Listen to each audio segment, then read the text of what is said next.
happy to be part of this. This is a part of me, and thank you. I'd like to say thank you to Father Greg and his gigantic heart. There's hardly room for any of us in here with his heart. And I want to speak to the fact that I believe that this room is filled with God, and that you are heroes to me, and I admire you. Because when you step through these doors, and you decide to be a part of this family, you've made a decision to transcend and to leave darkness behind. And it takes a champion to make that decision. And I really want to speak to the fact that I've had some challenges in the last couple of years myself. Ultimately, I believe that suffering leads to salvation. And in fact, it's the only way. That we have to somehow accept and not deny, but feel our suffering and feel our losses. And then we make one of two decisions. We either decide to go through the gate of resentment, which leads to vengeance, which leads to self-harm, which leads to harm to others, or we go through the gate of forgiveness, which leads to grace. And your being here is an indication that you've made that decision already. You've made the decision to walk through the gate of forgiveness to grace, just as Christ did on the cross.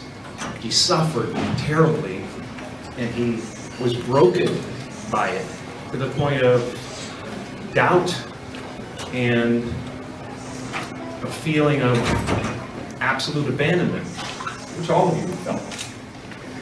And then there was a decision to be made. And the decision was to look upon the people who were causing that suffering, or the situation that was causing that suffering, with compassion and with forgiveness. And that's what opens the gates of heaven for all of us. So I wish that for all of you. I wish that for myself. I know that, no matter what I've suffered, most of you have suffered worse than that. But that's why I admire you, because you're here. And you will have grace, because this decision has been made.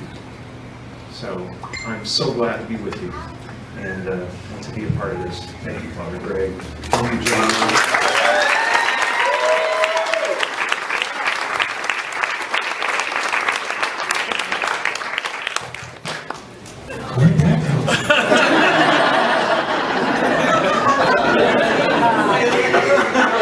You guys are good for me, man. And I want to say something about the program that we're introducing here. I know that it's kind of an odd thing to consider. It shouldn't be, but it's a very strange concept to most people, and especially to people that have suffered trauma and have trust issues or whatever, to trust that they can close their eyes for a moment or a couple of moments during the day and let go of the show that's going on in their heads. We are so trapped, all of us, especially those who have suffered terrible trauma, to think of that as a real thing. And there is a difference between real danger and imagined danger, and it's hard to turn that off. And meditation, for me, and for a lot of people, has been a way to turn that off, and or recognize that those thoughts are just thoughts. And like clouds that cross the sky, they will pass on. And to gently pull yourself back to a place of peace.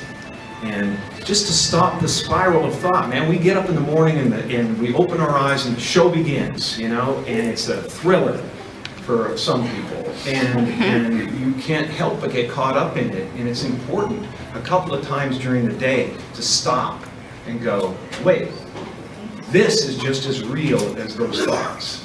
I am bigger than these thoughts. I am bigger than this body. You know, they talk about omnipresence in church, and nobody really thinks about what that means.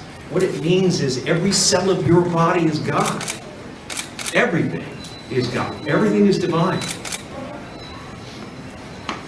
So when you do good things, when you decide to transcend the negativity and attempt to do something positive for you, for your family,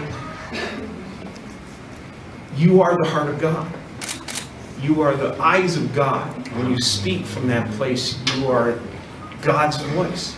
And when you make a loaf of bread in this place, in this kitchen, that is a Eucharist. You're blessing people with your work. You're serving the world with your work, with your effort. That is a Eucharist. That is the body of Christ. You know? And I thank you for everything you're doing. You're amazing. You're champions. I admire you.